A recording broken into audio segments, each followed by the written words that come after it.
बिस्मिल्लाहिर्रहमानिर्रहीम। क्रिमिनोलॉजी के एक और लेक्चर में मैं आपको खुशामदीद कहता हूँ, वेलकम कहता हूँ। आज हम क्राइम और क्रिमिनल्स के बारे में पढ़ेंगे।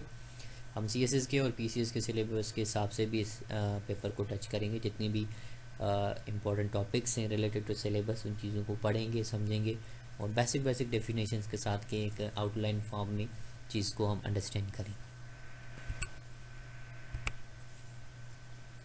पहले अगर हम देखें क्राइम को, what is crime.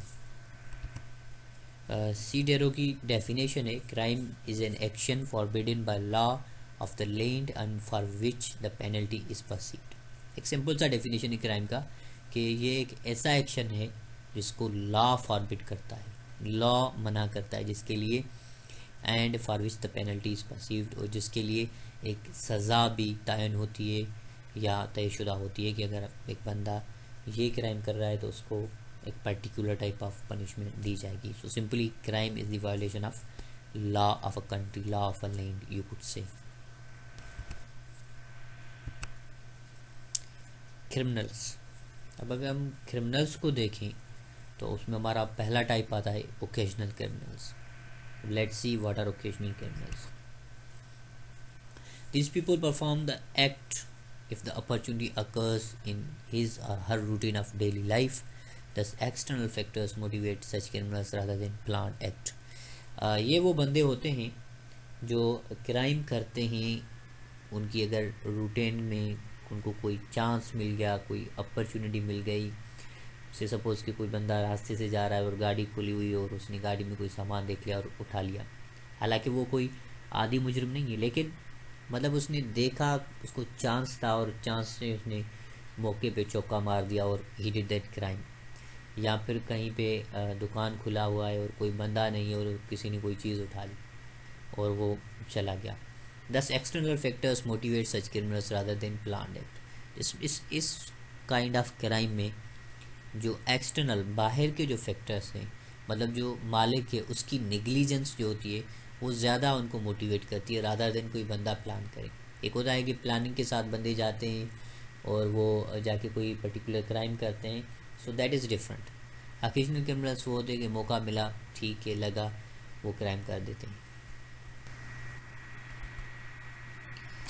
Second type is habitual criminals. अब ये जो होते हैं ये मतलब you could say them they are the real criminals. Habitual की तरह वो जो ओकेजनल है वो इनकी तरह नहीं होते हैं, ये थोड़ी प्लानिंग भी करते हैं और ये आदि मुजरिम होते हैं और ये सिंपली उसको एज अ प्रोफेशन करते हैं। A habitual criminal is one convicted in new crime but previously one was also convicted in crimes.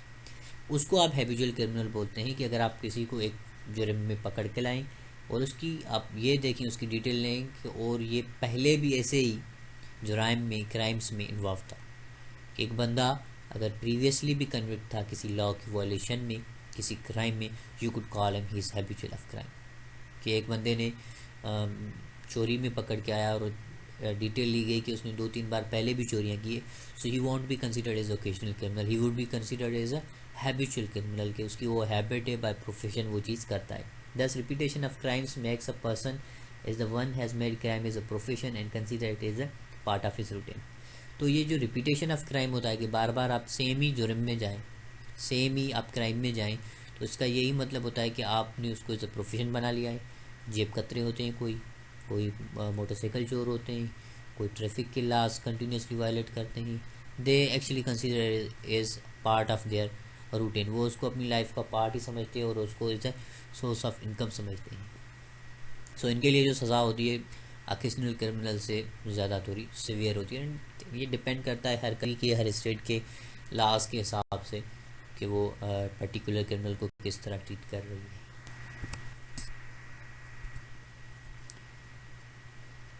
Professional criminals.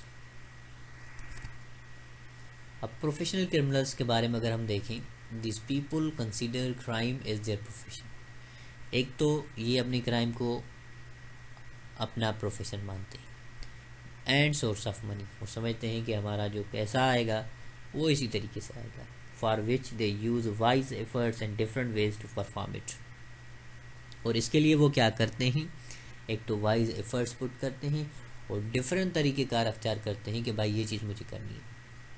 Robbery हो गई, थेफ्ट हो गई, आप इसको प्रोफेशनल में रख सकते हैं कि अगर बंदा बार बार किसी चीज़ को परफॉर्म करता है और जहानत के हिसाब से करता है और कॉस्ट और बेनिफिट को जहन में रख के करता है कि अगर मैं फ़लाँ जगह से चोरी कर रहा हूँ या किसी बैंक से डकैती कर रहा हूँ, एंड यू नो कि विथ फुल फ्लेज सिक्योरिटी या सिक्योरिटी के टाइम में वो चीज़ कर रहा है, that means he is professional और उसने कोई प्लानिंग के साथ, अरेंजमेंट के साथ वो चीज़ की है। Other type of crime is white collar crime. अब वाइट कॉलर क्राइम को अगर हम देखें, हमारे सिलेबस में ये टॉपिक है। This kind of criminal persons perform corrupt acts in their business by taking bribery, extortion, fraud and embezzlement.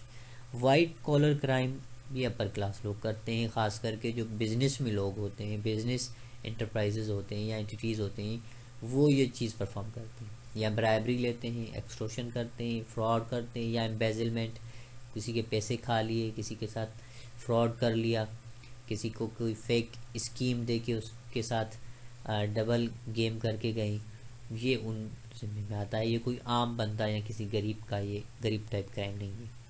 These are based on financial games where general people get millions of loss. एक तो financial games पे होता है। अब generally अगर देखें तो loan की बहुत सारी ऐप्स आ गई हैं जो लोन देती हैं और फिर अपने ब्लैक मनी को वाइट करते हैं और लोगों पे, और जो उनका इंटरेस्ट रेट होता है काफ़ी हाई करके, मतलब वो दोनों डबल काम ही करते हैं, जिसमें जनरल पीपल जो होते हैं उनको मिलियंस ऑफ लॉसेस होते हैं। टाइप्स इसमें आप कहते हैं कि बैंक फ्रॉड कर दे, एक से कोई माइक्रो फाइनेंस की कोई बैंक आ गई है, किसी भी किसी पर्टिकुलर बैंक को आप कह सकते हैं कि अगर उसने किसी बंदे के साथ मैनिपुलेशन की, मैनिपुलेशन ऑफ फंड्स किया, तो आप उसको इस चीज़ में कह सकते हैं कि दिस पर्टिकुलर एक्ट इज़ के जिसमें स्मॉल अमाउंट माइक्रो फाइनेंस उन्होंने दिया और उस माइक्रो फाइनेंस पे उन्होंने बहुत सारी चीज़ें हाई रखी और पर्टिकुलर वो बंदा जो था उसमें पे नहीं कर सका एंड अल्टीमेटली उसके लिए ग्रेट लॉस हो गया, तो you could call it a white collar crime. फिर मोबाइल का फ्रॉड होता है, ब्राइबरी होती है, ठीक है, आपने मोबाइल लिया और वो दुकानदार या जो कंपनी थी उसको पता था कि इसमें कौन से फॉल्ट है एंड उन्होंने आपको धोखा दे के वो चीज़ें दे दी। ऐसे कंप्यूटर्स में भी होता है। सो दैट मीन्स ये बड़े बिजनेस टाइप पर्सन होते हैं, वो ये चीज़ें परफॉर्म करते हैं। Organize crime. अब हम ऑर्गेनाइज क्राइम को अगर देखें तो उसकी पहले हम डेफिनेशन को देखेंगे फिर डिस्कस करेंगे। This kind of crime is done by group of people, यहाँ पे नहीं लिखा है, बाय ग्रुप कह दें, of under certain plan ways that make them as a team और क्रिमिनल नेटवर्क। पहली बात तो ये एक ग्रुप इकट्ठे होकर करता है, एज अ टीम बन के या क्रिमिनल नेटवर्क आप उसको बोल सकते हैं, बन के काम करता है। They may be called as mafia, crime syndicate और द नेटवर्क। इनके मुख्तलिफ नाम होते हैं, जैसे सिसिलियन माफिया मशहूर है, इटालियन माफिया मशहूर है, क्राइम सिंडिकेट के साउथ इंडियन एरियाज़ में या किसी पर्टिकुलर पाकिस्तानी एरियाज़ में आप क्राइम सिंडिकेट के ग्रुप्स कह सकते हैं, जो कि ऑर्गेनाइज्ड गैंग्स होती हैं। एक बंदे को किडनैप करते हैं, फिर उसका एज समझो कि एज अ व्यापार के तौर पे एक बंदे से दूसरे बंदे पे ट्रांसफ़र होता है, एक नेटवर्क की तरह, एक चेन की तरह करते हैं, लोगों से भत्ता लेते हैं। उसके अलावा सिक्योरिटी के नाम पे भी कहते हैं कि भाई हम पे शॉप्स पे जाके कहते हैं कि सिक्योरिटी के पैसे दें, ये मतलब BTC इस चीज़ों की होती है, लेकिन एक ऑर्गेनाइज्ड वे में ये सारी चीज़ें होती है। इवन यू कुड से कि ज़रूरी नहीं है कोई जंगल का बंदा ये करे, शहर में बैठे बैठे सफ़ेद पोशाक वाले, सफ़ेद कपड़ों वाले लोग भी इस चीज़ को परफॉर्म करते हैं। They force people for money or business with them. Sicilian mafia could be obvious example. ये लोगों को पैसों के लिए फोर्स करते हैं या ये कहते हैं कि आप अपना बिजनेस हमारे साथ करें, हमें अपने बिजनेस का पार्टनर बनाएं, अपने बिजनेस से हमें शेयर दें। सो एग्जांपल मैंने सिसिलियन माफिया का दिया हुआ है। Terrorism also comes under this type of crime. Terrorism को भी इस टाइप ऑफ क्राइम में रखते हैं, क्योंकि टेररिज्म जो होता है उसमें कोई इंडिविजुअल मोटिवेशन नहीं होती है, एक ऑर्गेनाइजेशन होती है, एक ग्रुप होता है, एक थॉट होता है जिसके अंडर में कुछ लोग होते हैं, वो ट्रेनिंग लेते हैं और बड़ी प्लानिंग के साथ ऑर्गेनाइज करके 5-6 लोग मतलब उसकी पूरी उस एरिया को, लोकेशन को देख के वो क्राइम करते हैं। कॉरपोरेट क्राइम, इस वर्ड जो है वही डिटरमाइन कर रहा है कि ये क्या चीज़ है corporate. So crimes committed by corporation any business entity or person act in on behalf of corporation. जितनी बड़ी कंपनीज हैं या कॉरपोरेशन से अगर वो कोई बिजनेस फ्रॉड करें या कोई उनका बंदा, कॉरपोरेशन का बंदा उस पर्टिकुलर कॉरपोरेशन के बिहाफ पे किसी बंदे के साथ या किसी कंट्री के साथ या इवन विथ बिजनेस पार्टनर वो कोई ऊंच नीच करते, you could call it A corporate crime you could से, और कॉरपोरेशन क्राइम इनमें से आप उसको इस्तेमाल कर सकते हैं, क्योंकि इसमें जो इन्वॉल्व होते हैं वो मल्टीनेशनल टाइप कंपनीज होते हैं। सो इसमें कोई इंडिविजुअल मोटिवेशन या कोई ग्रुप एक्शन मोटिवेशन नहीं होता है।